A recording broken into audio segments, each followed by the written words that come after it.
The Beaches podcast is going to give you everything you want to know about a beach before you go there. I hope you enjoy the show. Be sure to check out our website, www.sandee.com. Without further ado, let's get into the show. All right, so today we're diving into Sri Lanka beaches.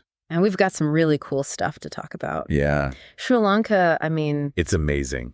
it's one of those places, you see the pictures. Yeah. Definitely. And you're like, oh, that must be photoshopped. Right. Those beaches. It's gotta be, right? Of water. The water is like that crazy turquoise blue. Like you've never seen. It's like somebody took a paintbrush, It's unbelievable. But it's real. And there's so much more to it than just the beaches, Oh, right? yeah, so much more. People think beaches, but it's really an experience. Yeah. Like you're not just getting a tan. You're diving into a whole different world, Okay, so let's dive into that. What's the first thing that makes Sri Lanka's beaches so special, besides the obvious beauty?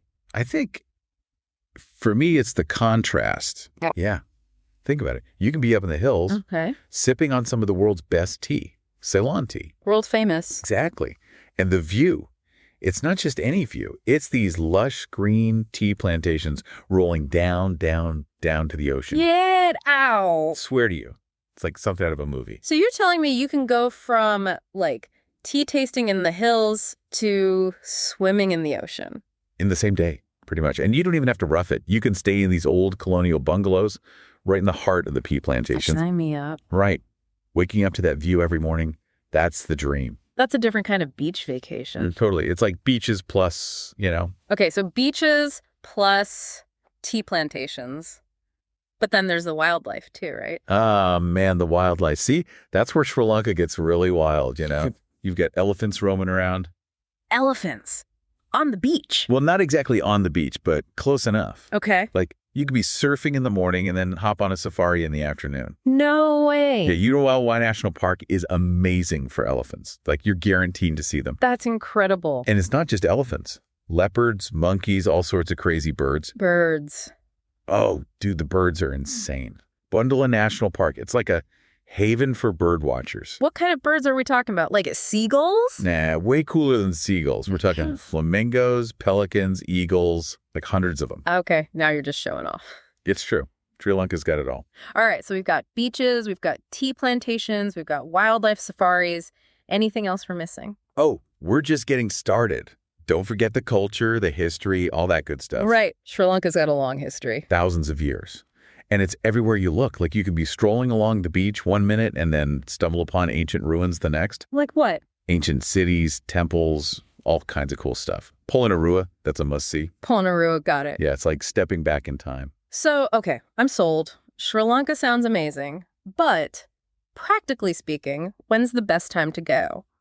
That depends on what you're looking for. If you're all about those classic beach vibes, the west and south coasts are your best bet between, say, November and April. Okay, so that's like winter into spring for us. Exactly. That's their dry season, perfect beach weather. Makes sense, but you're saying there are other times to go too.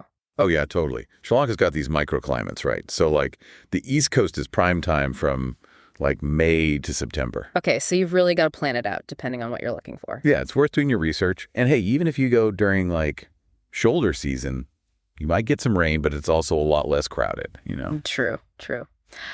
Any other pro tips for someone planning their Sri Lanka adventure? Let me think. Don't be afraid to get off the beaten path. What do you mean? Like, yeah, the tourist spots are cool, but some of the best experiences are in those little villages, those hidden gems that most tourists miss. Yeah. Talk to the locals, try the street food, maybe even take a cooking class. Ooh, a cooking class. That's a great idea. Right. Learn how to make some authentic Sri Lankan curry. It's unbelievable. Man, I'm getting hungry just thinking about it. Yeah, and that's the thing about Sri Lanka. It's not just a place. It's an experience for all your senses. So what's the takeaway here? What's the one thing you want people to remember about Sri Lanka's beaches?